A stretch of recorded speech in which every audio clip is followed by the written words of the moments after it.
Hello, my name is Matthew, and today I'm going to give you guys a down and dirty speech on why COVID-19 is a bioweapon created by the Chinese in a research lab located in Wuhan, China. So, you guys have all heard of the virus, obviously, be a little bit worried if you hadn't. You have all heard the very generic story of where it originated, which was actually created by the Chinese Communist Party, and they state that it came from wet markets, or more specifically from bat soup. Um, while the coronavirus definitely does come from bats, and wet markets and bat soup is indeed a real thing, um, this virus did not originate that way, and it came from a research laboratory in Wuhan, China. So everything I'm going to show you guys in this slide is going to be very simple and easy to research. There's a ton more that goes into this, but to keep it short and sweet and try to get you thinking a little bit, can make it very easy for you guys to do all your own research with the information providing here, because it comes from credible sources, and you can kind of connect the dots and see that this did not come from bat soup. Okay, so this is a Google map. Anyone can do this. You can see that there is a Wuhan Institute of Virology located in Wuhan, China, and you can also through it over to a seafood market, which is a wet market that's about 30 minutes away, just to show you that they both exist, which is why the cover story can work. So some reasons on why, what motive would China have to create a bioweapon and use it. Now, there is a possibility that it was just an accident and they were just trying to experiment with it and it leaked somehow. But either way, they're taking advantage of it and doing just the same as if they purposely used it. So honestly, it doesn't quite matter because we're already living through a pandemic anyway, and China's taking advantage of it. So whether or not it was done on purpose or an accident, the facts don't change. So the Chinese military is strong, probably number 2 in the world as of right now, but it comes nowhere close to the United States. They're bigger than ours, but they can not beat us militarily. The size of an invasion force and the navy to transport it across the sea from China to the United States would have to be absolutely massive. And there's no way the Chinese military could cover that up without our military intelligence being able to track them before they probably even left the docks. So, and our navy would just absolutely annihilate them. It's just not feasible, and they know that. The Chinese literally wrote the book on warfare. If you guys are interested, I highly advise reading the English translated version of it. I mean, it's got some great advice even just for life in general. But it's by Sun Tzu, who's a ancient Chinese general. Sun Tzu, The Art of Warfare, and they quite literally are using it on the United States, and they have been for years now.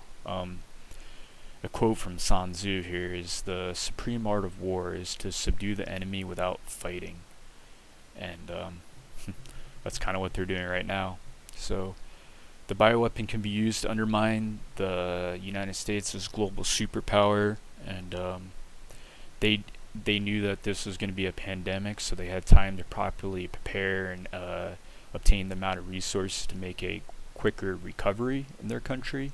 On top of that, they most definitely lied about their infection rates, because I kind of find it hard to believe with a population of 1.2 billion that they only had something like 80,000 people infected and 3,000 deaths, and we're sitting at almost 1.5 million.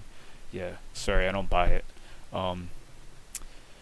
Another reason is, and basically backtracking a little bit here, they're doing that to undermine us. They're to make us look weaker on the global stage, right? They took care of the virus better than we did. We're weaker than they are on the global scale. right? So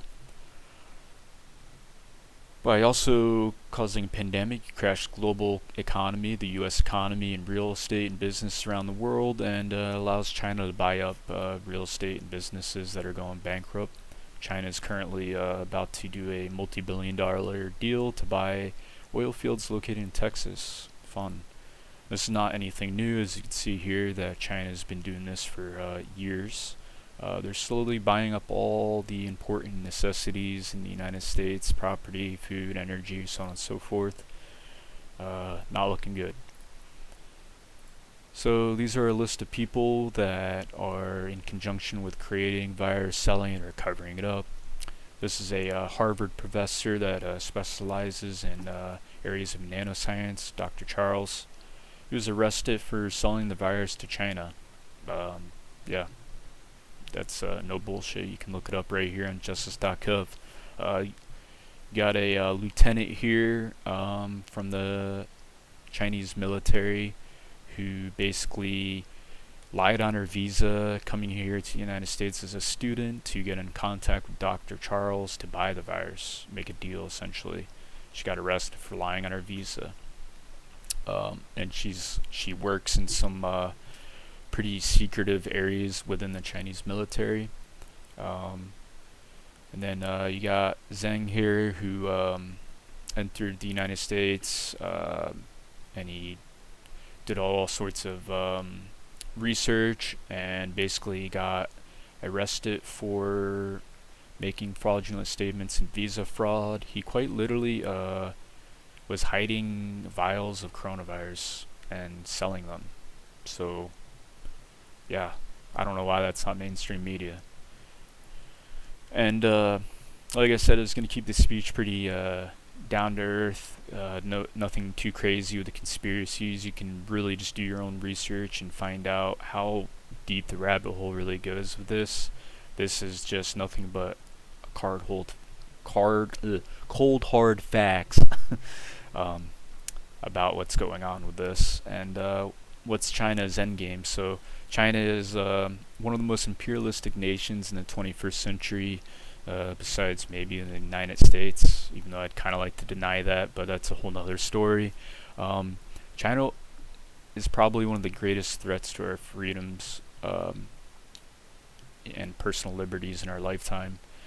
Their end goal is to basically become the global superpower and controlling everything with an iron fist. They make that pretty clear that by just showing how they treat their own citizens in China. It's very authoritative, not good. We don't want China to rule the world. It would be very bad. So hopefully you guys have taken something from this and can kind of wake up a little bit on what's going on in the world, and hopefully it doesn't quite come true, but it's not looking too good. Thank you.